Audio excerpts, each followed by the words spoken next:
नमस्कार, good evening साथियों। India के सबसे बड़े एजुकेशनल प्लेटफॉर्म पे आपका स्वागत है और मैं हूं आपका होस्ट और दोस्त नरेंद्र चौधरी। और मेरे दोस्तों लेके आए हूं 26 दिसंबर 2020 राजस्थान जिला दर्शन।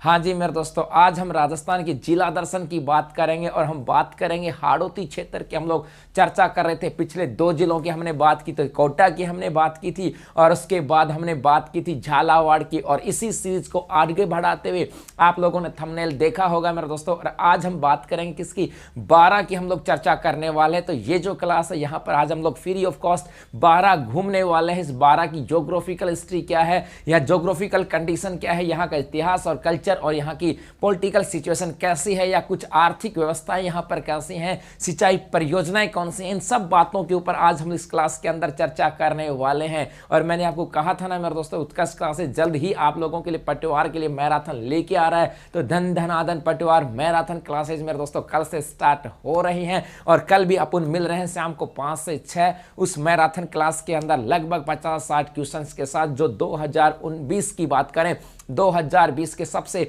महत्वपूर्ण क्वेश्चन बने हैं। तो उनकी सीरीज जो हम लोग लेके आएंगे मेरे दोस्तों, तो बस जुड़ जाइएगा उत्कर्ष क्लासेस के साथ। और आज किसकी बात करेंगे, तो आज हम बात करने वाले हैं मेरे दोस्तों 12 जिले की। तो बस अब देखते हैं 12 का इतिहास, 12 की ज्योग्राफी और 12 की कल्चर क्या थी। अब सबसे पहले शुरुआत करते हैं मेरे दोस्तों मोटिवेशनल लाइन के साथ, उस लाइन के साथ जो अब इस पटवार भर्ती परीक्षा के अंदर जो आपका समय कम बचा है, इसके लिए आपको प्रेरित रखेगी। हाँ, आपको ऊर्जावान रखेगी कि सर अब एग्जाम में कम समय बचा है और उसी के लिए है। भविष्य उन्हीं का है जो निरंतर प्रयास करते हैं, जो शुरू में अच्छा फिर बेहतर और बाद में सबसे अच्छा हो जाता है। हाँ जी मेरे दोस्तों, भविष्य उन्हीं का है जो निरंतर प्रयास करते हैं। जो शुरू में है ना, शुरू में तो अच्छा होता है, उसके बाद बेहतर होता है और बाद में सबसे अच्छा हो जाता है। बस निरंतर प्रयास आपको ही करना है मेरे दोस्तों, 100% आपको निरंतर प्रयास रखना है। अब हौसला नहीं हारना है, एग्जाम नजदीक आ गई है। रेगुलर आपकी जो कंटिन्यूटी थी एग्जाम तक पढ़ने की, उसको बस रेगुलर रखना है। और इस पटवार के बाद रुकना नहीं है, इस पटवार के बाद रुकना नहीं है। ये तो सिर्फ एक ठोर ठिकाना था, अभी मंजिल तो बाकी है मेरे दोस्तों। तो रुकना नहीं है, इसके बाद और भी आगे चलना है। अब अगर चेंज करते हैं भाई और अब चलते हैं कहां पर, 12 की बात करते हैं मेरे दोस्तों। सबसे पहले हम बात करेंगे इस 12 के इतिहास की बात करें। सबसे पहले किसकी बात करें मेरे दोस्तों, 12 के इतिहास की बात करें कि ये भाई 12 का इतिहास क्या था, कैसे इसका विकास हुआ, इसका शुभंकर क्या था। सबसे पहली चीज यदि हम बात करें मेरे दोस्तों, यहां पर आ जाता है परिवहन कोड की बात करते हैं। जैसा कि हम लोग सब में पढ़ते हैं कि 12 का परिवहन कोड क्या आता है मेरे दोस्तों, तो आपको पता होगा RJ28। 12 का परिवहन कोड आता है RJ28। और यदि हम इस 12 के शुभंकर की बात करें कि भाई इसका शुभंकर क्या है, तो 12 का शुभंकर आता है मगर।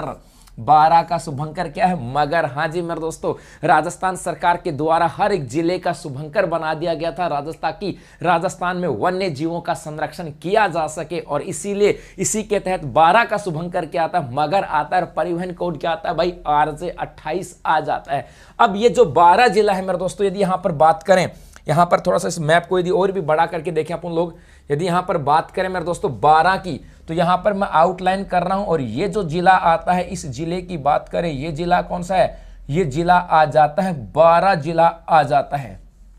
ये आता है अपना 12 जिला जिसको मैं आउटलाइन कर रहा हूं।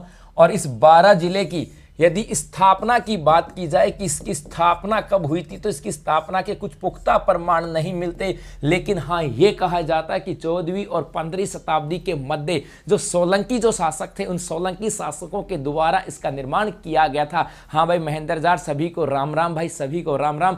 महेंद्र था बच्चा, ये कह रहा था कि सर आज मेरे कमेंट्स क्वेश्चन देखना, कमेंट्स बॉक्स में देखे थे क्वेश्चन बड़े अच्छे थे, लेकिन आज का दिन तो अपन किस पे चर्चा करते हैं, आज तो जिला दर्शन का होगा। फिर मंडे को जो होगी दोस्तों क्लास, वहां पर हम चर्चा करेंगे पूरे के पूरे आपके कमेंट्स वाले की चर्चा भी हम लोग करने वाले हैं। और एक बच्चा कह रहा था सर 5 नहीं क्वेश्चन 10 कर दो, पक्की बात है। चलो राजस्थान डोज में कोशिश करते हैं उन क्वेश्चनों को बढ़ाने की भी। हाँ 100% मेरे दोस्तों कोशिश करते हैं।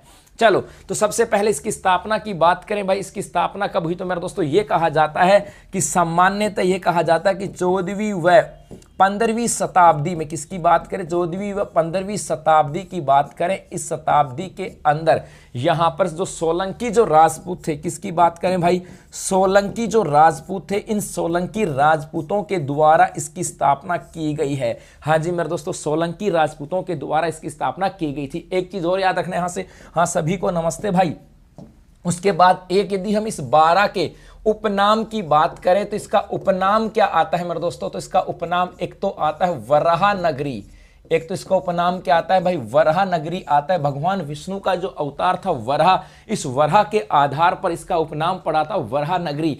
और एक इसे कहा जाता है मेरे दोस्तों मसाला नगरी के नाम से भी जाना जाता है, मसाला नगरी, क्योंकि जब हम पढ़ते हैं ना कि राजस्थान में सबसे अधिक मसालों का उत्पादन जो है ये हाड़ौती क्षेत्र के अंदर किया जाता है। और यदि हम बात करें इस हाड़ौती क्षेत्र में सबसे अधिक मसालों का उत्पादन कहां पर होता है, चल सर चल झूठी सुनाओ भाई, चल झूठी सुनाओ, ऐसी नौबत ही नहीं है, किसी को झूठी कहने की जरूरत ही नहीं पड़ी अभी तक, तो कैसे बता दूं क्या कहानी थी। चलो आ जाओ। तो यहां पर सबसे अधिक, राजस्थान में सबसे अधिक मसालों का उत्पादन कहां पर होता है, इसी 12 के अंदर होता है, इसीलिए इसको क्या कहा जाता है, मसाला नगरी कहा जाता है। ये चीजें यहां पर आती हैं। तो परिवहन कोड हो गया, शुभंकर हो गया, उपनाम हो गए। इसके अलावा इसकी स्थापना 14वीं और 15वीं शताब्दी के अंदर किसके द्वारा, सोलंकी शासकों के द्वारा की गई थी। अब देखो ये तो हो गया इसका इतिहास। उसके बाद यदि हम बात करें मेरे दोस्तों इसकी वर्तमान स्थिति, हाँ जी मेरे दोस्तों सबसे इंपॉर्टेंट जो पार्ट आता है ये इसकी वर्तमान स्थिति के साथ आता है और एग्जाम में कई बार पूछा जाता है। तो याद रखना ये जो 12 जिला है, ये 12 जिले का जो पार्ट है मेरे दोस्तों, पहले यहां पर मैं इसको मैप को थोड़ा सा बड़ा कर लेता हूं ताकि चीजें आपको समझ में आ जाएंगी। यहां से देखो हम इस 12 जिले की बात करें मेरे दोस्तों, ये जो 12 जिला है पहले ये कोटा का क्षेत्र था। इस 12 जिले की बात करें तो ये पहले कोटा क्षेत्र में आता था, लेकिन आजादी के बाद राजस्थान में जैसे जैसे संख्या बढ़ी अपने यहां पर नए जिलों का निर्माण हुआ। और नए जिलों के निर्माण की बात करें तो मेरे दोस्तों 10 अप्रैल 1991 की घटना की बात करें, ये राजस्थान का 28वां जिला बना था। क्या बना था भाई, ये राजस्थान का 28वां जिला बना। और कब बना था मेरे दोस्तों, तो 10 अप्रैल 1991 को। कब बना, 10 अप्रैल वर्ष 1991 को पूछा जा सकता है, क्योंकि आप लोग देखते हो ना कि भाई 26 जिला तो कौन सा था, अजमेर था, उसके बाद धोबा दो राज हनुमान करे सो प्रताप, बारा दौसा धौलपुर ऐसे जिले आ जाते थे। तो ये जो बात करें मेरे दोस्तों, ये जो 12 था ये पहले कोटा का हिस्सा आता है और बाद में राजस्थान का 28वां जिला बना। और कब बना भाई, तो ये बना था 10 अप्रैल वर्ष 1991 को। उसके बाद नेक्स्ट अपन बात करें इसके भौतिक प्रदेश की कि ये कौन से भौतिक प्रदेश का हिस्सा आता है।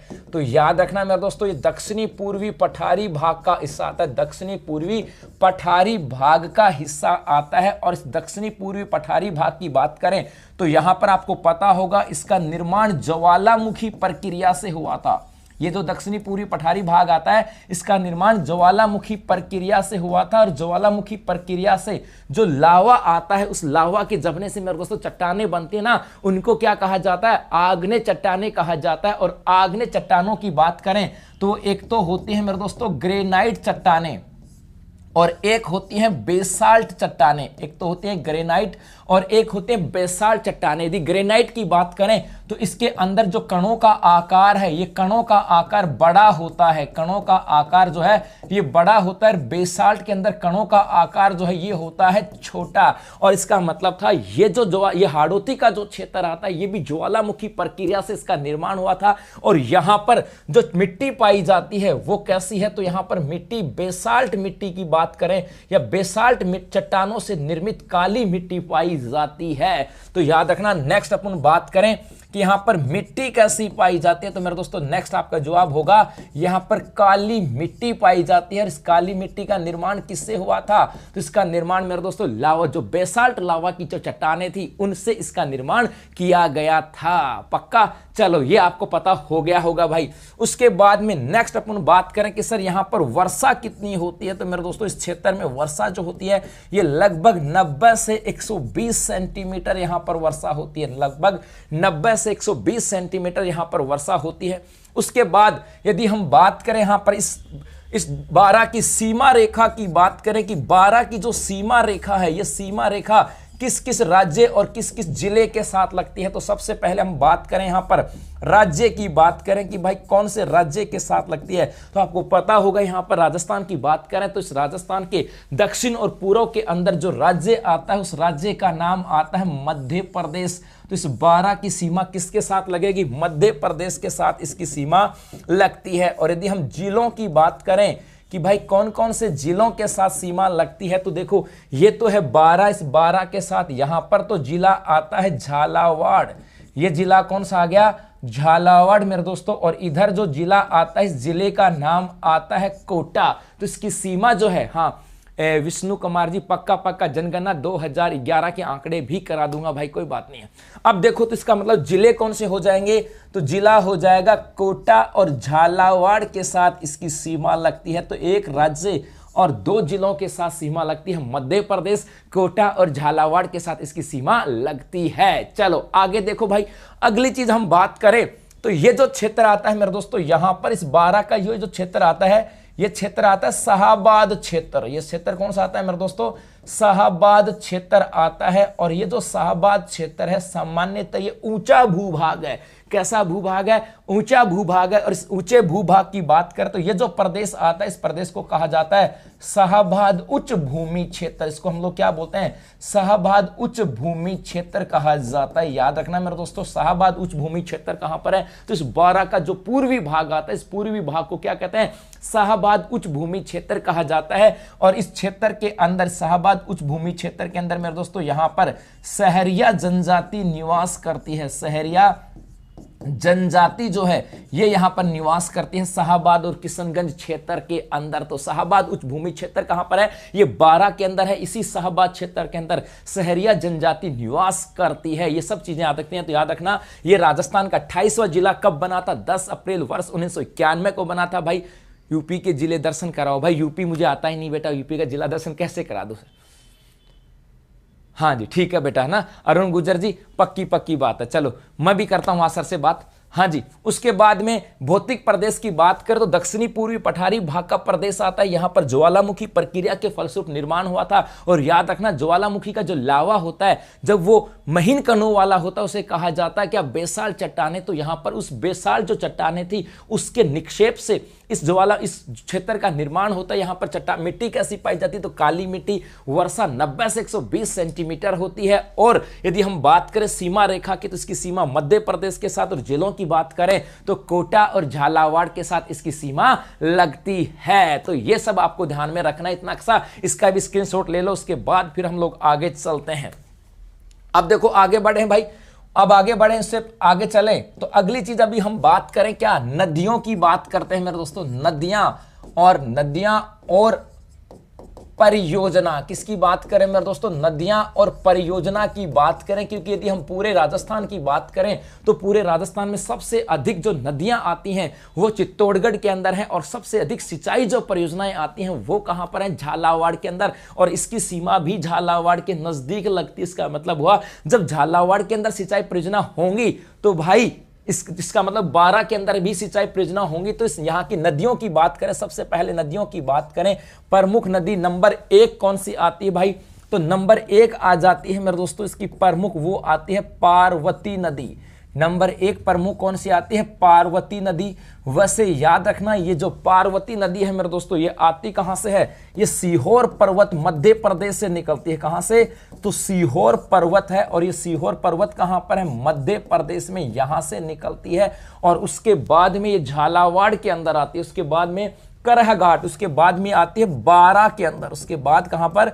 12 के अंदर। और 12 के बाद आगे जाकर के ये चंबल में मिल जाती है। अब इसी से इंपॉर्टेंट चीज निकालते हैं पार्वती नदी के साथ। इसी पार्वती नदी के साथ कुछ परियोजनाएं निकाल लें। तो इस पार्वती नदी के साथ मेरे दोस्तों कुछ परियोजनाएं निकाली गई हैं। ये यहीं पर याद रखना, इस परियोजनाएं जो हैं इस पार्वती नदी के साथ जोड़ी हुई हैं। जैसे रेतड़ी, जैसे एक आ जाएगी मेरे दोस्तों अंधेरी, ल्यासी, हाँ जी, रेतड़ी, अंधेरी, ल्यासी, बैथली, ये जो सब परियोजनाएं हैं इसका संबंध पार्वती नदी के साथ आता है। और इनका संबंध कहां से आता है भाई? इन सब का संबंध आता है बारां के साथ। ठीक है, तो याद रखना मेरे दोस्तों, पहली नदी कौन सी होगी? पार्वती नदी। कहां से निकलती है? सीहोर पर्वत मध्य प्रदेश से आती है, बारां में प्रवेश करती है, उसके बाद चंबल में जाकर के मिल जाती है। और याद रखना यहां से इसी पार्वती नदी के साथ कुछ परियोजनाएं हैं, रेतड़ी, अंधेरी, ल्यासी, बैथली, ये परियोजनाएं कहां पर आती हैं? सब की सब बारां के अंदर आते हैं। एग्जाम में सीधा क्वेश्चन आता है इन परियोजनाओं के साथ। चलो आगे देखो, उसके बाद यदि हम बात करें दूसरी प्रमुख नदी कौन सी आती है भाई, और दूसरी प्रमुख नदी की बात करें मेरे दोस्तों, वो आ जाती है परवन नदी। वो नदी कौन सी आती है भाई? परवन नदी आती है। परवन नदी की बात करें, इस परवन नदी की बात करें तो ये भी आपको पता है ये कहां से आती है? मालवा के पठार से। कहां से?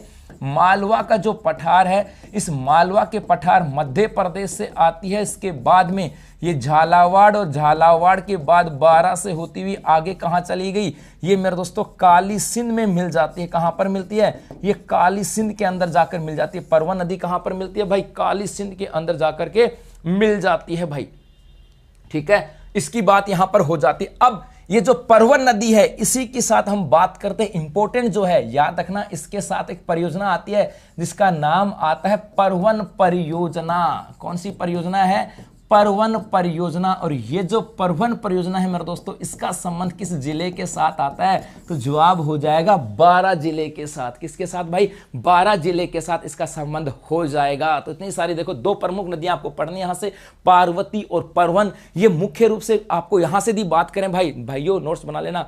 नरेंद्र सर बड़े काम के, क्या बात है रमेश देलू जी। हाँ, अब देखो मुख्य रूप से तो बारां की जो प्रमुख नदी है ये कौन सी है? पार्वती नदी है। और इसी पार्वती नदी के किनारे पर शेरगढ़ अभ्यारण्य है मेरे दोस्तों। और इसी पार्वती नदी के सहारे क्या है? शेरगढ़ जो दुर्ग है वो भी इसी नदी के किनारे पर है। लेकिन यदि हम बात करें तो परवन नदी का संबंध इस बारां के साथ इसलिए आता कि परवन नदी के ऊपर परियोजना आती है जिसका नाम आता है बारां। और इस परवन परियोजना जिसका संबंध कहां से आता है? बारां, इसलिए इसके साथ जोड़ा जाता है। तो ये सब चीजें आपको ध्यान में रखना। हाँ, यहां परियोजना बताऊंगा भाई, अंता परियोजना, छबड़ा परियोजना, कवाई परियोजना, तीनों के तीनों मैं बताने वाला हूं, चिंता मत करो यहां से। तो ये प्रमुख नदियां यहां पर आती हैं, तो इसका भी आप लोग स्क्रीनशॉट ले लीजिएगा। फिर हम लोग आगे बढ़ते हैं। अब देखो आगे चलें, हो गया इतना सा मैटर। अब आगे बढ़े, अगला आ जाता है मेरे दोस्तों यहां पर विद्युत परियोजनाएं। विद्युत परियोजना, और इस बारां की बात करें तो मेरे दोस्तों यहां पर बहुत सारी विद्युत परियोजनाएं आती हैं। और ये जो विद्युत परियोजनाएं हैं 100% है। कई बार पूछा गया छबड़ा परियोजना कहां पर है, बहुत बार पूछा गया है। तो याद रखना मेरे दोस्तों, यहां पर अपन बात करें विद्युत परियोजना 100% आपके एग्जाम में क्वेश्चन आने वाला है। NH 27 होकर के गुजरता, क्या बात है मेरे प्यारे प्यारे बच्चे, है ना, इतना शानदार दक्षिणी, ये कहें कि पूरा से पश्चिम का गलियारा, हुआ भाई क्या बात है। चलो आप देखो यहां पर विद्युत परियोजना की बात करें मेरे दोस्तों, नंबर 1 परियोजना की बात करें, हर एक परियोजना को अच्छे से बताने वाला हूं, चिंता मत करो। एक आ जाता है छबड़ा, यहां पर आती है मेरे दोस्तों Chhabra super critical power project. एक आता है यहां पर Chhabra super critical power project आता है। और ये जो पावर प्रोजेक्ट है ये है कहां पर? छबड़ा के अंदर। और छबड़ा कहां पर है? तो बारां के अंदर है मेरे दोस्तों। तो एक आ जाता है Chhabra super critical power project. और यदि हम बात करें छबड़ा की कुछ विशेषताओं की, तो याद रखना यह जो है यह राजस्थान का प्रथम, ये जो है ये राजस्थान का प्रथम क्रिटिकल पावर प्रोजेक्ट था। ये राजस्थान का पहला क्रिटिकल पावर प्रोजेक्ट। हाँ जी, राजस्थान का पहला क्रिटिकल पावर जो प्रोजेक्ट आता है, ये प्रोजेक्ट कौन सा है? तो ये आ जाता है मेरे दोस्तों छबड़ा पावर प्रोजेक्ट। उसके बाद में यदि हम बात करें यहां पर अगली चीज, इसके साथ एक करंट जीके को और जोड़ते हैं, तो याद रखना यहां पर पहले चरण के अंदर मेरे दोस्तों पहली और दूसरी इकाई की स्थापना की गई थी। और पहली और दूसरी इकाई की यदि हम बात करें तो इनकी उत्पादन क्षमता 250 मेगावाट थी, अर्थात टोटल 500 मेगावाट आती है। सेकंड चरण की बात करें, सेकंड चरण में यहां पर तीसरी व चौथी इकाई का गठन किया गया और उनकी भी इकाई 250 मेगावाट अर्थात टोटल 500 मेगावाट आ जाती है। तीसरे चरण की बात करें मेरे दोस्तों, तीसरे चरण में यदि हम तीसरे चरण की बात करें तो तीसरे चरण में यहां पर 5वीं व 6ठी परियोजना जो आती है मेरे दोस्तों, इसका शुभारंभ किया गया और हर एक परियोजना 660 मेगावाट की थी, अर्थात 1320 मेगावाट का उत्पादन किया जाता है। अगला जो लिखा रहा हूं ये इंपॉर्टेंट है, अगला जो लिखा रहा हूं भाई ये बड़ा इंपॉर्टेंट है। वो क्या, 7वीं और 8वीं। हाँ जी मेरे दोस्तों, अगली हम चौथे चरण की बात करें। चौथे चरण में यहां पर 7वीं व 8वीं जो परियोजना है इसका शुभारंभ किया गया है। और ये जो है ये भी 660 मेगावाट की अर्थात 1320 मेगावाट का यहां पर उत्पादन किया जाता है। लेकिन ये चौथा जो इकाई है, चरण है, ये फेमस क्यों है? क्योंकि इसका उद्घाटन जो है मेरे दोस्तों वर्ष 2019 में किया गया था श्रीमान अशोक गहलोत जी के द्वारा। और आपके यहां से यदि परियोजनाओं से क्वेश्चन पूछे जाते हैं ना तो इसी प्रकार से पूछे जाते हैं कि हाल ही में मुख्यमंत्री अशोक गहलोत जी के द्वारा छबड़ा 12 में कौन से चरण की कौन सी परियोजनाओं का उद्घाटन किया गया भाई। तो यहां से अपन देखें तो यहां से मेरे से 2019 के अंदर मुख्यमंत्री अशोक गहलोत जी के द्वारा 7वीं व 8वीं परियोजना का उद्घाटन किया गया था, जिसकी उत्पादन क्षमता हर एक इकाई की 660 मेगावाट आती है। तो टोटल 1320 मेगावाट होगी। अब इसका टोटल उत्पादन कितना हो गया तो आप लोग जोड़ लेना भाई यहां से। तो एक तो ये आपको पता हो गया होगा भाई। उसके बाद यदि हम बात करें और कौन सी आ जाते हैं मेरे दोस्तों यहां पर, तो एक तो ये हो गई। दूसरी परियोजना की बात करें तो मैं लिख देता हूं यहीं पर दूसरी परियोजना, एक नंबर 2 यहीं लिख देता हूं भाई, कवई परियोजना। एक आ जाती है कवई परियोजना। हां जी, एक कौन सी आती है भाई, कवई परियोजना की बात करें, यहां लिख देता हूं वर्ष 2019। ठीक है, कवई परियोजना की बात करें मेरे दोस्तों, और कवई परियोजना भी कहां पर है, 12 के अंदर है। और इस कवई परियोजना की बात करें तो ये अडानी ग्रुप के अधीन है। ये किसके अधीन है भाई, अडानी ग्रुप के अंदर। कहां पर है ये, अडानी ग्रुप के अधीन आ जाती है। और यहां पर पहले चरण के अंदर मेरे दोस्तों, पहले चरण के अंदर 2 इकाइयां हैं और हर एक इकाई की जो उत्पादन क्षमता है ये 330 मेगावाट है। अर्थात पहले चरण में 660 मेगावाट का यहां पर उत्पादन किया जाता है। और दूसरे चरण की यदि हम बात करें तो दूसरे चरण के अंदर भी यहां पर 2 इकाइयों की स्थापना की गई 330 मेगावाट की। तो टोटल 660 मेगावाट और उत्पादन हुआ। तो यहां पर इस प्रकार से टोटल 4 इकाइयां कार्यरत आती हैं। ठीक है भाई, चलो हाँ, सबसे बड़ा थर्मल पावर प्लांट कौन सा है अपना, सूरतगढ़ थर्मल पावर प्लांट आता है। पहला थर्मल पावर प्लांट कौन सा आता है तो वो आता है कोटा विद्युत ग्रह। और यदि पूछा जाए राजस्थान का पहला सुपर क्रिटिकल पावर प्रोजेक्ट कौन सा आता है तो वो आता है छबड़ा 12। तो ये हो गई भाई 2। उसके बाद और कौन सी आती है मेरे दोस्तों, तो एक आ जाती है अंता परियोजना। नंबर 3 की यदि हम बात करें मेरे दोस्तों, नंबर 3 आ जाती है अंता परियोजना। हाँ जी मेरे दोस्तों, याद रखना अंता परियोजना। और ये जो अंता परियोजना है ये NTPC national thermal power corporation के अधीन संचालित है। किसके अधीन, एनटीपीसी के अधीन। और दोस्तों मेरे दोस्तों याद रखना ये जो अंता परियोजना है ये गैस परियोजना है। कैसी परियोजना है, अंता गैस परियोजना है, एनटीपीसी के अधीन आती है। और यहां पर 303 इकाइयां हैं 110 मेगावाट की, अर्थात 330 मेगावाट का उत्पादन किया जाता है। हाँ जी मेरे दोस्तों, और इस अंता की बात नहीं, यहां पर एनटीपीसी के द्वारा ही यहां पर 330 इसमें नहीं आते, सॉरी। यहां पर अपन बात करें तो यहां से इस अंता से लगभग 86 मेगावाट का उत्पादन किया जाता है। लगभग कितना, 86 मेगावाट का उत्पादन किया जाता है। यह आपको ध्यान में रखना है इस अंता से। इसके अलावा यदि हम बात करें ये जो छबड़ा सुपर क्रिटिकल है, इसी प्रकार से यहां पर एक मैं चौथी परियोजना और लिख देता हूं, और वो क्या आ जाती है, छबड़ा गैस परियोजना। छबड़ा गैस परियोजना, ये जो Chhabra super critical power project है ये तो कैसी है भाई, इसकी बात करें तो ये तो है कोयला आधारित। और यदि हम बात करें एक आ जाती है यहां पर छबड़ा गैस परियोजना की बात कर लेते हैं। और छबड़ा जो गैस परियोजना है मेरे दोस्तों याद रखना, ये जो छबड़ा गैस परियोजना यहां पर 3 इकाइयां हैं, प्रति इकाई 110 मेगावाट, अर्थात यहां पर 330 मेगावाट का उत्पादन किया जाता है। इसका मतलब बात करें मेरे दोस्तों 12 की बात करें तो 12 जो है ये राजस्थान में विद्युत उत्पादन के अंदर भी महत्वपूर्ण स्थान रखता है। यहां पर एक तो कवई परियोजना आ जाती है, अडानी ग्रुप के अधीन है। यहां पर 2 चरणों के अंदर 2-2 इकाइयां स्थापित की गई हैं 330 मेगावाट की। एक अंता परियोजना आती है मेरे दोस्तों एनटीपीसी के द्वारा संचालित है, 86 मेगावाट आती है यहां पर। और यह भी कई बार पूछा गया, अंता गैस परियोजना कहां पर है, या छबड़ा गैस परियोजना कहां पर है, Chhabra super critical power project कहां पर है। और एक आ जाती है छबड़ा गैस परियोजना जहां पर 3 इकाइयां हैं 110 मेगावाट की, तो टोटल 330 मेगावाट यहां से इसका उत्पादन किया जाता है। तो ये सब चीजें यहां पर आ जाती हैं मेरे दोस्तों। राजस्थान के हिस्से में भाई 86 मेगावाट ही आता है, मैंने सिर्फ राजस्थान का लिखा है यहां पर। राजस्थान के हिस्से में सिर्फ 86.07 मेगावाट ही आता है। तो आप लोग इसका भी स्क्रीनशॉट ले लीजिएगा। फिर उसके बाद हम आगे चलते हैं। अशोक यादव जी, अंता से 413 मेगावाट, राजस्थान में 86 ही आता है भाई, चिंता मत करो। हां, आगे पढ़ते हैं भाई। उसके बाद देखो अगली चीज हम क्या क्या चीजें और आते हैं, स्क्रीन शीट हो गया होगा। अब आगे चलते हैं। हां जी, हां, उसके बाद देखो नेक्स्ट अपन बात करें अगली चीज। यहां पर एक तो आ जाता है मेरे दोस्तों अभ्यारण्य की बात करें। एक यहां पर यदि अभ्यारण्य की बात करें तो इस 12 के अंदर कौन सा अभ्यारण्य आता है मेरे दोस्तों, शेरगढ़ अभ्यारण्य। यहां पर अभ्यारण्य कौन सा आता है, शेरगढ़ अभ्यारण्य। हां जी, शेरगढ़ अभ्यारण्य की बात करें ये 12 से आता है। और शेरगढ़ अभ्यारण्य की कुछ विशेषताओं की बात करें तो सबसे पहले इसकी स्थापना 1986 में की गई थी।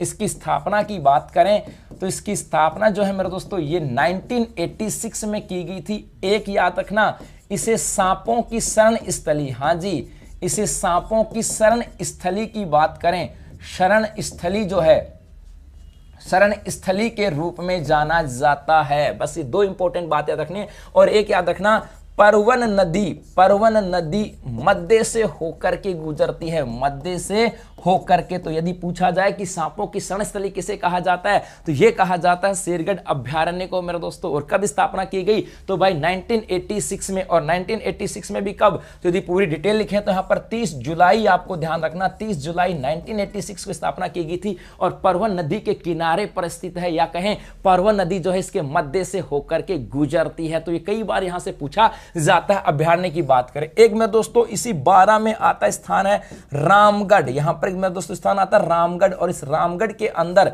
एक क्रेटर आता है। इस क्रेटर की बात करें तो ये जो क्रेटर है ये देश की पहली भू विरासत साइट है। देश की पहली यदि बात करें तो देश की पहली जियो हेरिटेज साइट है, जियो हेरिटेज साइट कह सकते हैं। तो पूछा जाए कि देश की पहली जियो हेरिटेज साइट कहां पर है तो रामगढ़ के अंदर। और रामगढ़ कहां पर है भाई, 12 के अंदर है। सर इसके अंदर ऐसा क्या खास था, तो यह कहा जाता है मेरे दोस्तों कि पहले जो है कोई सालों पहले यहां पर उल्कापिंड टकराया था। और उस उल्कापिंड के टकराने के फलस्वरूप जो है यहां पर एक क्रेटर बना था, एक झील बन गई थी, तो वो रामगढ़ झील भी आ जाती है, तो रामगढ़ आ जाता है। और इसे देश की पहली जियो हेरिटेज साइट घोषित की गई है। तो यह भी इंपॉर्टेंट आता है भाई। हाँ, शेरगढ़ में गधों का मेला भी लगता है क्या, कोई बात नहीं भाई, लगा देंगे शेरगढ़ के अंदर गधों का मेला भी, चिंता मत करो भाई। हाँ जी, हो गए यहां से। चलो अब आगे बढ़ते हैं मेरे दोस्तों।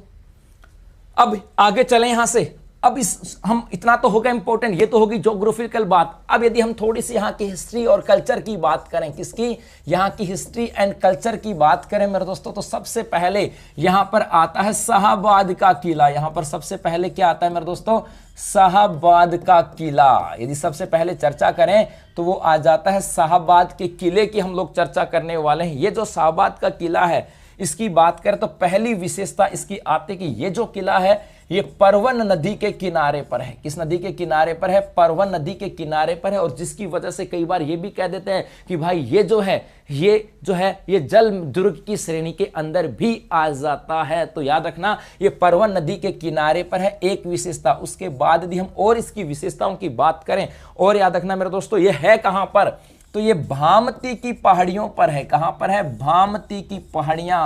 हाँ जी, कोई बच्चे ने ज्योग्राफी पढ़ी होगी तो उसको पढ़ा होगा कि राजस्थान के अंदर जहां पर हम बात करते हैं ना अरावली पर्वतमाला को जब पढ़ते हैं तो जब ये देखते हैं कि भाई यहाँ पर कौन कौन से स्थान पर कौन कौन सी पहाड़ियां पाई जाते हैं, तो ये देखा होगा भाई, है ना। तो जब ये देखा होगा मेरे दोस्तों वहां पर क्या कि भाई एक पहाड़ियां आती है भामती की पहाड़ियां। और ये भामती की पहाड़ियां कहां पर हैं, 12 के अंदर। तो भामती की पहाड़ियों के ऊपर स्थित आता है, जिसका निर्माण 1521 में हुआ था। ये यदि बात करें कि भाई इसका निर्माण कब हुआ मेरे दोस्तों, तो इसका निर्माण जो है ये 1521 में माना जाता है। और किसके द्वारा माना जाता है, तो राजा मुक्तामन के द्वारा। किसके द्वारा, राजा जो है मेरे दोस्तों, राजा मुक्तामन का नाम आता है। राजा मुक्तामन के द्वारा 1521 में भामतीजू की जो पहाड़ियां आती हैं इसके ऊपर इसका निर्माण किया गया था। और यदि हम इसकी विशेषताओं की बात करें भाई, इस शाहबाद के किले के साथ क्या आते हैं मेरे दोस्तों, तो याद रखना यहां पर 18 तोपें रखी हैं। यहां पर क्या रखी हैं भाई, 18 तोपें रखी हैं। यहां पर 18 तोपें रखी हैं और इन 18 तोपों की बात करें, इनमें एक तोप आती तो सबसे बड़ी तोप है, तो सबसे बड़ी तोप की बात करें उसका नाम आता है नवलखा तोप। क्या नाम आता है, नवलखा तोप। और ये जो नवलखा तोप है इसकी लंबाई 19 फीट आती है। तो इस शाहबाद का किले के ऊपर 18 तोपें रखी हुई हैं। मुकुंदरा की पहाड़ियों की श्रेणियां आती हैं भाई, इसी के अंदर आ जाती है। याद रखना यहां पर 18 तोपें, जिनमें सबसे बड़ी तोप का नाम क्या था, नवलखा तोप। तो पूछा जाए कि नवलखा जो तोप है ये कौन सी पहाड़ी, कौन से दुर्ग के अंदर है, तो शाहबाद के किले के अंदर आ जाती है। ये भी आपको ध्यान में रखना। इसके अलावा मेरे दोस्तों इसी शाहबाद के किले की बात करें तो याद रखना इसमें एक सावन भादो महल भी है। यहां पर एक इसके अंदर सावन भादो महल भी है। हाँ जी मेरे दोस्तों, यहां पर एक सावन भादो महल भी है। और यदि हम बात करें और यहां पर क्या आ जाता है मेरे दोस्तों, तो एक आ जाता है यहां पर कुड्डा खोल या कुंडा खोल झरना भी है। इसके अंदर एक कुंडा खोल झरना भी है। तो देखो कितनी सारी बातें हम लोगों ने पढ़ी कि भाई 12 की बात करें तो शाहबाद का दुर्ग आता है। ये शाहबाद का जो दुर्ग है मेरे दोस्तों ये परवन नदी के किनारे पर स्थित है। और यदि हम इसकी बात करें तो ये भामती नदी की पहाड़ियों पर है। बड़ा इंपॉर्टेंट है, सीधा सीधा पूछा जा सकता है और कई बार एग्जाम में पूछा गया कि भामती की पहाड़ियां कहां पर है। तो यहां पर भामती की पहाड़ियां कहां पर है मेरे दोस्तों, 12 के अंदर है। और इसका निर्माण 1521 में राजा मुक्तामन के द्वारा किया गया था। इस यहां पर हम बात करें भाई, इसके अंदर 18 तोपें रखी, जिनमें सबसे बड़ी तोप का नाम आता है नवलखा तोप, जिसका लंबाई जो है 19 फीट आती है। यहां पर इसी शाहबाद के किले के अंदर एक सावन भादो का महल भी आता है और यहां पर चश्मा भी आता है, जिसको क्या कहते हैं, कुंडा खोल चश्मा या कुंडा खोल झरना भी आता है। तो इसका भी आप लोग स्क्रीनशॉट ले लीजिएगा। उसके बाद फिर हम लोग आगे बढ़ते हैं भाई। हाँ जी, उसके बाद फिर हम लोग आगे चलते हैं। अब देखो आगे बढ़े यहां से, नेक्स्ट अपन बात करें मेरे दोस्तों, एक आ जाता है सीता माता का मंदिर। एक क्या आ जाता है भाई, सीता माता का मंदिर। हाँ जी, सीता माता का मंदिर आता है मेरे दोस्तों। यह सीता माता का मंदिर जो है ये है कहां पर, सीताबाड़ी के अंदर है। कहां पर है, सीताबाड़ी के अंदर है। और सीताबाड़ी के बारे में कहा जाता है कि जो सीता माता ने जो अपना वनवास काटा था वो इसी क्षेत्र विशेष में काटा था, इसलिए यहां इसको क्या कहते हैं, यहां पर मंदिर है, सीता माता का मंदिर है। यहां पर राम लक्ष्मण का मंदिर है। कहते हैं कि जो लव कुश का जन्म हुआ था वो भी यहीं पर हुआ था, इसलिए यहां पर लव कुश का जन्म, यहां पर लव कुश का मंदिर भी आ जाता है। तो याद रखना यहां पर सीता माता का मंदिर आता है कहां पर, सीताबाड़ी के अंदर। अब ये जो सीता माता का मंदिर आता है यहां पर याद रखना मेरे दोस्तों एक मेला लगता है। यहां पर क्या लगता है, मेला। और इस मेले को कहा जाता है सीताबाड़ी का मेला। इसको हम लोग क्या बोलेंगे, सीताबाड़ी का मेला कहा जाता है। और इस सीताबाड़ी के मेले की बात करें तो यह सीताबाड़ी का जो मेला है मेरे दोस्तों इसकी बड़ी कहें कई बहुत सारी विशेषताएं आ जाती हैं। पहली विशेषता कि ये मेला जो है ये लगता है ज्येष्ठ अमावस्या को। कब लगता है, ये ज्येष्ठ अमावस्या को ये मेले का आयोजन किया जाता है। एक विशेषता तो ये आती है। दूसरी विशेषता की यदि हम बात करें मेरे दोस्तों, इसे जो सहरिया जनजाति आती है, किसकी बात करें, सहरिया जनजाति का कुंभ कहा जाता है। सहरिया जनजाति का कुंभ कहा जाता है। और ऐसा क्वेश्चन आ जाए कि सहरिया जनजाति के द्वारा सामान्यतः जो अपने जो घर के अंदर किसी परिजन की मृत्यु हो जाती है तो उसके यदि हम बात करें उसके अस्थियों का विसर्जन कहां किया जाता है मेरे दोस्तों, तो वो कहां पर किया जाता है, इसी सीताबाड़ी का जो मेला है यहीं पर किया जाता है। तो ये भी आपको ध्यान में रखना है भाई। इतनी सारी चीजों को याद रखना। तो इनके द्वारा अस्थियों का विसर्जन भी किया जाता है। तो सीता माता का मंदिर आता है, यहीं पर मेरे दोस्तों राम का मंदिर है, यहीं पर राम का मंदिर भी है, यहीं पर लक्ष्मण का मंदिर भी आता है। और भाई यहीं पर क्या आता है, लव कुश जो है, लव कुश का मंदिर भी यहीं पर आता है। और ये कहा जाता है कि भाई जो सीता माता थी ना, जो उन्होंने वाल्मीकि के साथ जो अपने वनवास के दौर काटे थे वो यही क्षेत्र में काटे थे और लव कुश का जन्म भी यहीं पर हुआ था। तो बस ये चीजें आपको ध्यान में रखना है। तो सीता माता का मंदिर हो गया भाई। चलो उसके बाद आगे चलते हैं और अपन बात करें यहां से और इंपॉर्टेंट क्या आ जाता है, तो एक आता है मेरे दोस्तों कपिल धारा का मेला। एक क्या आता है भाई, एक आ जाता है कपिल धारा का मेला। हाँ जी मेरे दोस्तों, कपिल धारा का मेला। अब देखो, एक तो आता है कपिल मुनि का मेला, और कपिल मुनि का जो मेला है ये तो लगता है कोलायत, कहां पर, बीकानेर के अंदर। और एक आ जाता है कपिल धारा का मेला। कपिल धारा का मेले की बात करें तो ये भी कहां लगता है, सीताबाड़ी में। कहां पर लगता है, सीताबाड़ी के अंदर लगता है। तभी तो पास पास आ गया कि कपिल धारा का मेला भी कहां लगता है, सीताबाड़ी के अंदर लगता है मेरे दोस्तों। और इस सीताबाड़ी के मेले की बात करें या कपिल धारा के मेले की बात करें तो ये मेले का जो आयोजन है ये किया जाता है कार्तिक पूर्णिमा को। कब किया जाता है, कार्तिक पूर्णिमा को। तो सीताबाड़ी जो है, सीताबाड़ी के अंदर दो मेलों का आयोजन किया जाता है मुख्य रूप से। एक तो कौन सा, कपिल धारा का मेला किया जाता है, और दूसरे यदि हम बात करें तो यहां पर सीताबाड़ी के मेले का आयोजन किया जाता है सीताबाड़ी 12 के अंदर। तो आप लोग इसका स्क्रीनशॉट ले लो, उसके बाद फिर हम लोग आगे चलते हैं भाई, बढ़े आगे। चलो अब आगे चलते हैं मेरे दोस्तों। नेक्स्ट अपन बात करें, अगला हम बात करते हैं मेरे दोस्तों, तो यहां पर इस 12 के अंदर एक स्थान आता है जिसका नाम आता है अटरू। इस 12 के अंदर एक स्थान आता है अटरू। और जब आप लोग ज्योग्राफी पढ़ते हो ना तो अटरू का नाम बार बार आता है। जब अटरू का नाम आता है दिल बड़ा खुश होता है कि भाई अटरू का नाम आ गया। हाँ जी, तो अटरू की बात करें भाई, ये अटरू जो है ये किस लिए फेमस आता है, तो याद रखना मेरे दोस्तों, इस अटरू के अंदर एक तो धनुष लीला का मेला लगता है। यहां पर एक तो धनुष लीला का मेला, धनुष लीला का मेला जो है एक तो इस अटरू 12 के अंदर ये आयोजित किया जाता है। इसके अलावा अटरू के अंदर और क्या आता है मेरे दोस्तों, एक यहां पर आ जाता है फूल देवरा मंदिर। एक यहां पर क्या आ जाता है, फूल देवरा मंदिर आ जाता है भाई। हाँ जी, फूल देवरा मंदिर। और ये जो फूल देवरा मंदिर की बात करें, इसे मामा भांजा का मंदिर, इसे बात करें, फूल देवरा का जो मंदिर आता है भाई, इस फूल देवरा के मंदिर की बात करें तो इसे मामा भांजा का मंदिर कहते हैं। मामा भांजा का मंदिर कहा जाता है, मंदिर कहते हैं, ये भी आपको ध्यान में रखना है। इसके अलावा गडगच देवालय, इसी अटरू के अंदर मेरे दोस्तों एक आ जाता है गडगच देवालय। हाँ जी, गडगच देवालय जो है वो भी कहां पर है, इसी अटरू 12 के अंदर आता है। और इस अटरू के अंदर क्या आ जाता है, तो जो बात करें इसका जो प्राचीन नाम की बात करें, ये अटलपुरी आ जाता है। इसका प्राचीन नाम क्या आता है, अटलपुरी। बस इतना सा आपको ध्यान में रखना है। तो इस 12 का एक प्रसिद्ध नगर आता है जिसका नाम आता है अटरू। अटरू की बात करें मेरे दोस्तों, क्या, हाँ भाई, ब्राह्मणी माता का मंदिर भी पढ़ेंगे भाई। तो अटरू की बात करें, इसका प्राचीन नाम अटलपुरी आता है। यहाँ पर गडगच देवालय आता है, यहाँ पर फूल देवरा का मंदिर आता है, मामा भांजा का मंदिर। और ये कई बार एग्जाम में सबसे इंपॉर्टेंट जो पार्ट यही है कि मामा भांजा का मंदिर कहां पर है, तो अटरू 12 के अंदर है। ये तो आप सबको पता था, लेकिन याद रखना आज के बाद फूल देवरा का मंदिर जो है ना, इस फूल देवरा के मंदिर को क्या कहा जाता है, क्या कहते हैं, मामा भांजा के मंदिर के नाम से जाना जाता है। और धनुष लीला का मेला का आयोजन कहां होता है, तो ये भी अटरू 12 के अंदर होता है। तो इसका भी आप लोग स्क्रीनशॉट ले लेना। उसके बाद फिर हम लोग आगे चलते हैं मेरे दोस्तों, बढ़े आगे। हो गया। हाँ जी, अब देखो अगला बात करें तो अगला जो नाम है ये भी बड़ा फेमस है, जिसका नाम आता है सूरसेन। क्या नाम आता है मेरे दोस्तों, सूरसेन की बात करें। अगला नाम क्या जाता है भाई, सूरसेन की बात करें, सूरसेन नहीं, सूरसेन।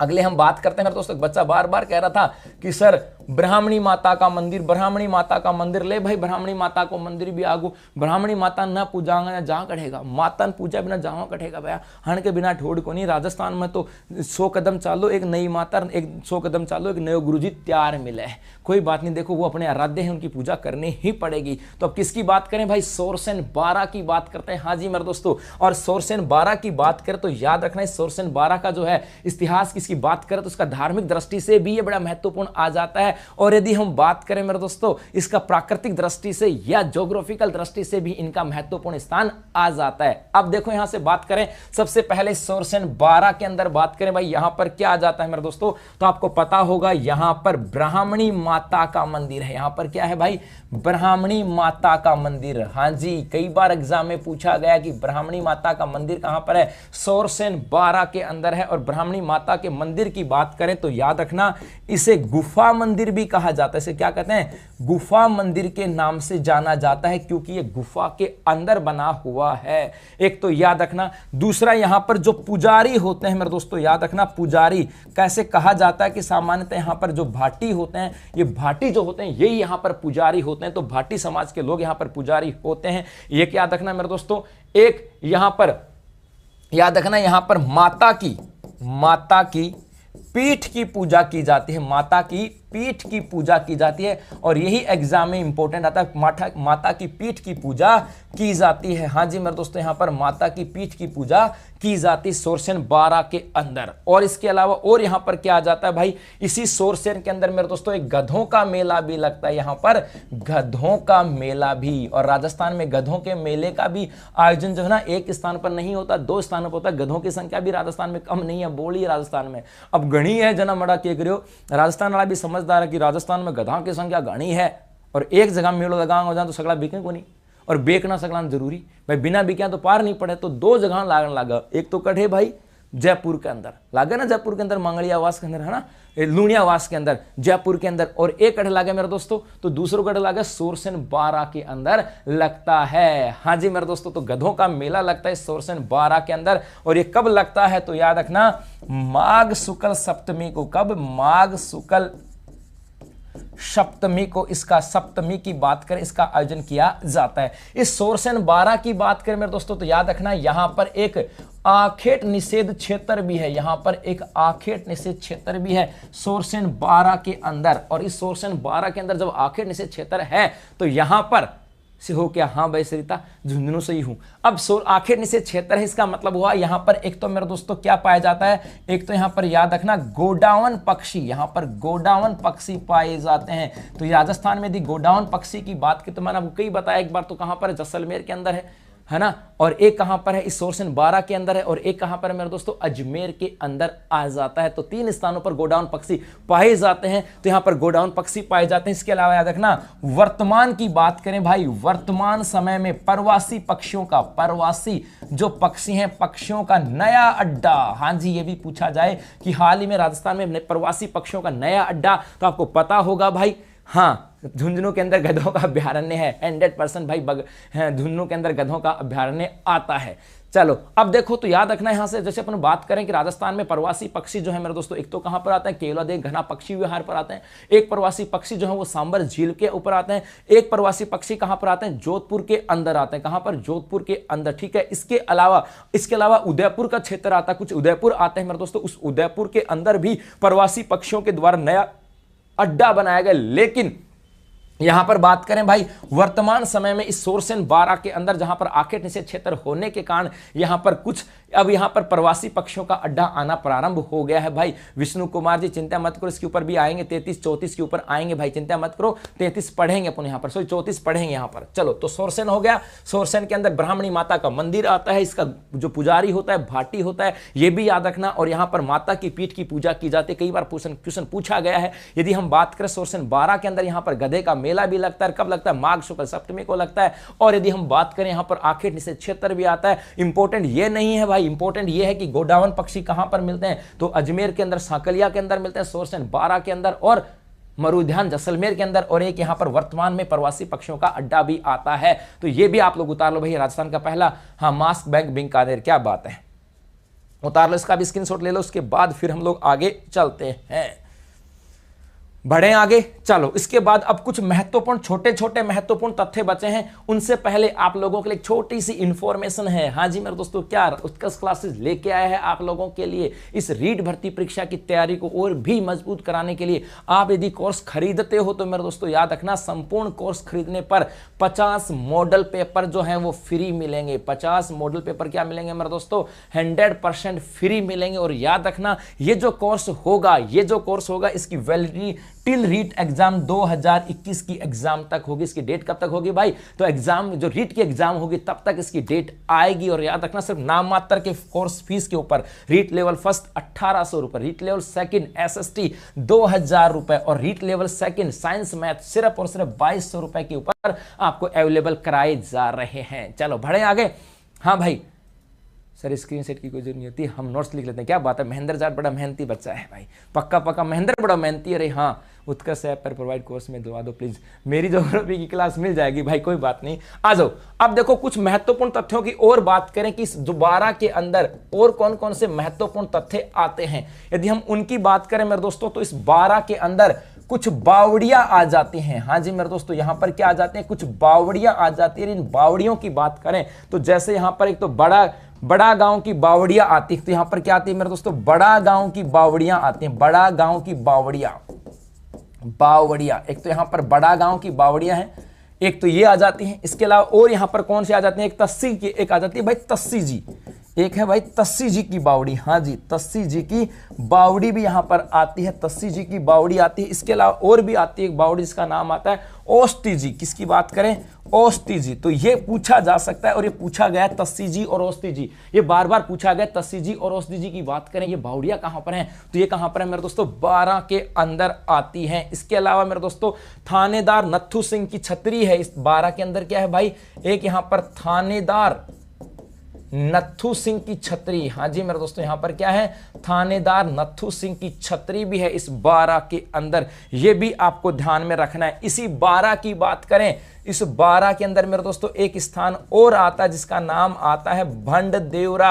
अरे आंखें कान खोल लो भाई, भंड देवरा आ गया है एग्जाम के लिए। हाँ जी, और भंड देवरा की बात करें मेरे दोस्तों 100% क्वेश्चन आ जाता है भाई। सावन भादो महल, तो अरे सावन भादो महल जो है ना वो कहाँ था, मैंने आप, अरे बेटा बच्चा, एक बच्चा बावड़ा हो गया भाई, घूम गया रे, कहाँ घूम गया मेरे बेटो, बच्चों घूम गो रहे बेचारे बेरे कौन पाटे। देखो क्या लिखा मैंने, इस शाहबाद के किले के अंदर महल है सावन भादो महल।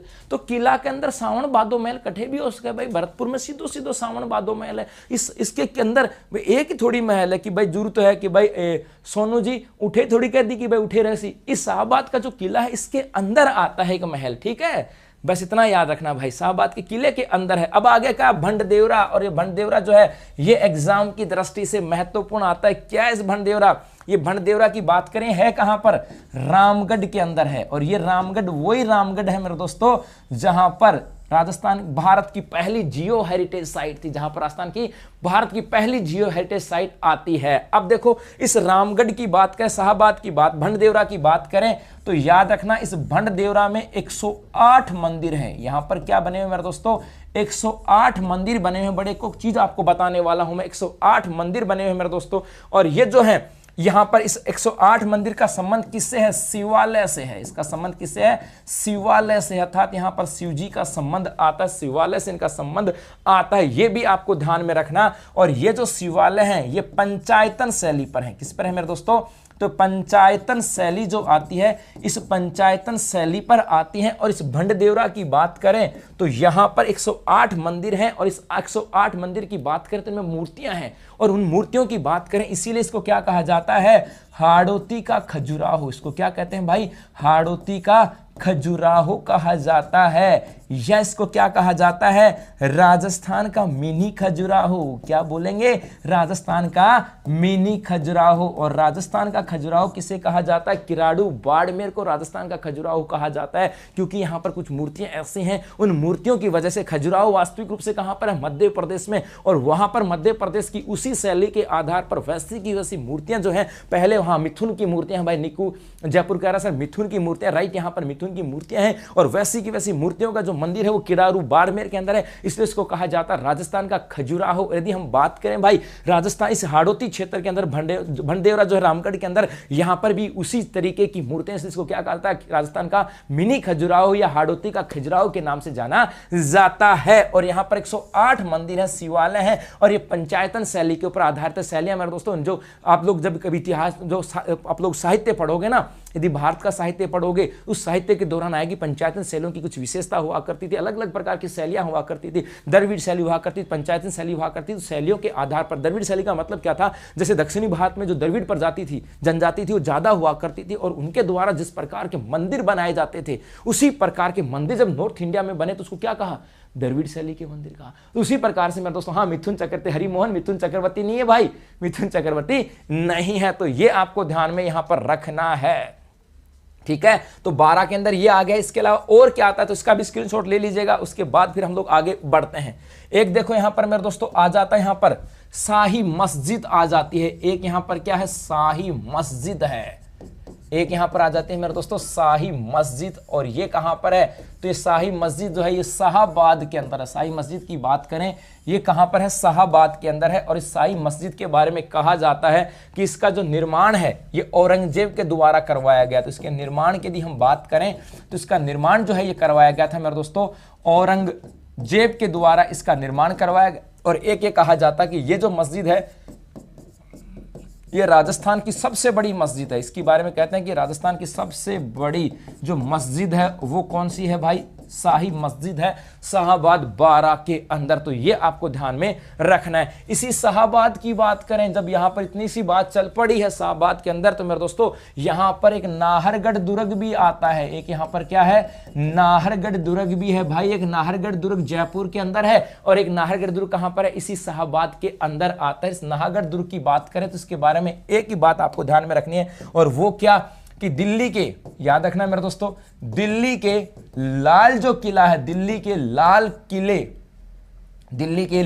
किले की तर्ज पर निर्मित, हां जी मेरे दोस्तों, दिल्ली के निर्मित की बात करें, दिल्ली के लाल किले की तर्ज पर निर्मित है कौन सा, नाहरगढ़ का दुर्ग। तो ये आपको ध्यान में रखना है भाई, ठीक है। इसके अलावा मेरे दोस्तों और हम बात करें तो एक मेरे दोस्तों अपन बात करें, एक आ जाता है काकुनी, एक काकुनी मंदिर समूह आता है, काकुनी मंदिर समूह आता है, एक आता है काकुनी मंदिर समूह। और ये जो काकुनी मंदिर समूह की बात करें, ये भी मंदिरों का समूह आता है, और ये जो है ये परवन नदी के किनारे पर है। कहां पर है भाई, ये परवन नदी के किनारे पर है मेरे दोस्तों, और ये मंदिर का समूह है। और किस, यहां पर कौन कौन से मंदिर हैं, तो यहां पर शैव, वैष्णव और जैन, यहां पर कौन कौन से हैं, शैव, वैष्णव और जैन जो मंदिर है इनका समूह आता है, जैन मंदिरों का समूह आता है। तो याद रखना काकुनी मंदिर समूह कहां पर है, तो परवन नदी के किनारे पर आ जाते हैं। तो इतना सारे चीजें आपको ध्यान रखना है। शाही मस्जिद को याद रखना, और नाहरगढ़ दुर्ग पूछा जाए कि दिल्ली के लाल किले की तर्ज पर निर्मित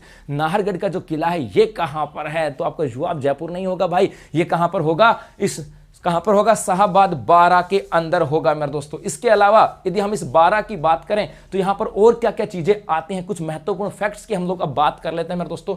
उन महत्वपूर्ण फैक्ट्स की यदि हम बात करें तो जैसे अपन बात करें यहां से, एक तो आ जाता है कि राजस्थान में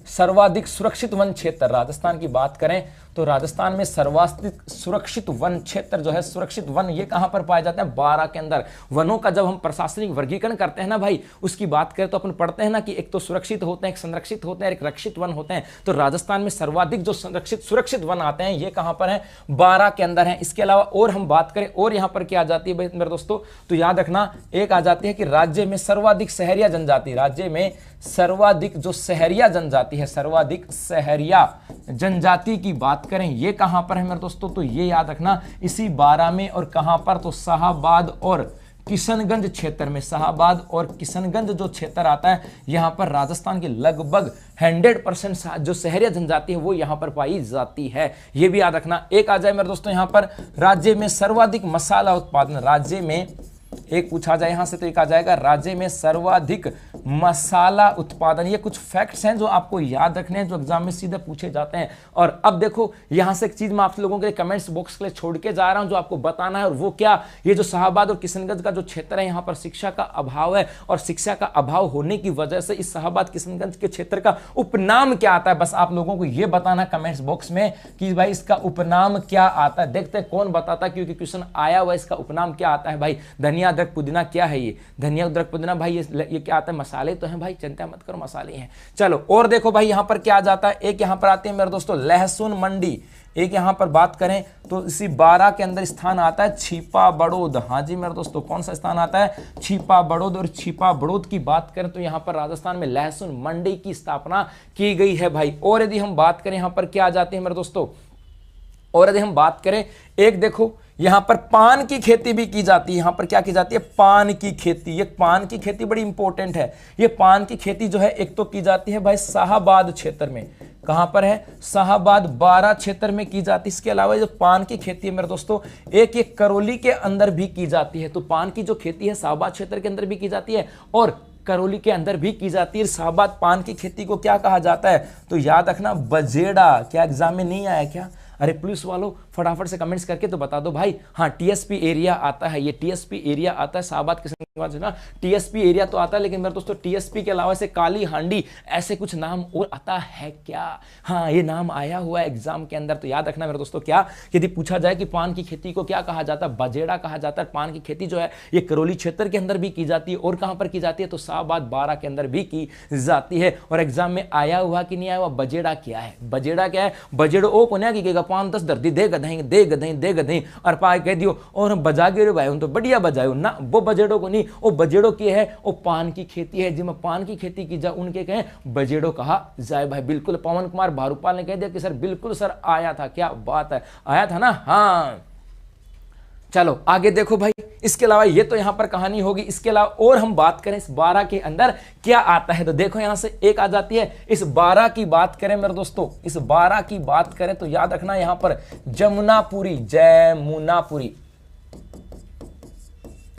जमुनापुरी, जमुनापुरी की बात करें मेरे तो जमुनापुरी, जो जमुनापुरी नस्ल की बकरियां फेमस है, नस्ल की बकरी प्रसिद्ध हैं। हाँ जी मेरे दोस्तों, यहां पर जमुनापुरी नस्ल की जो है बकरियां हैं वो भी इस 12 की प्रसिद्ध हैं। चलो उसके बाद में यदि और हम बात करें, यहां पर क्या जाता है मेरे दोस्तों, एक यहां पर स्थान आता है भाई मांगरोल, 12 में एक स्थान और आता है मांगरोल। अरे आता कि नहीं आता मांगरोल। और मांगरोल की बात करें मेरे दोस्तों तो यहां पर टेरिकोटा, टेरिकोटा की साड़ियां प्रसिद्ध है, टेरिकोटा की साड़ी प्रसिद्ध है। मांगरोल की बात करें तो यहां पर टेरिकोटा की साड़ियां प्रसिद्ध है भाई। मसूरिया साड़ी की बात करें, टेरिकोटा की साड़ियां, मांगरोल जो है टेरिकोटा की साड़ियों के लिए प्रसिद्ध आता है। और इस मांगरोल की बात करें मेरे दोस्तों तो यहां पर एक होली भी फेमस है, या 2.5 कड़ी की रामलीला। हाँ जी मेरे दोस्तों, 2.5 कड़ी की, यहां पर 2.5 कड़ी की रामलीला भी फेमस है, रामलीला। बताओ तो याद रखना, मांगरोल की बात करें मेरे दोस्तों यहां पर क्या आ जाती है, टेरिकोटा की साड़ियां,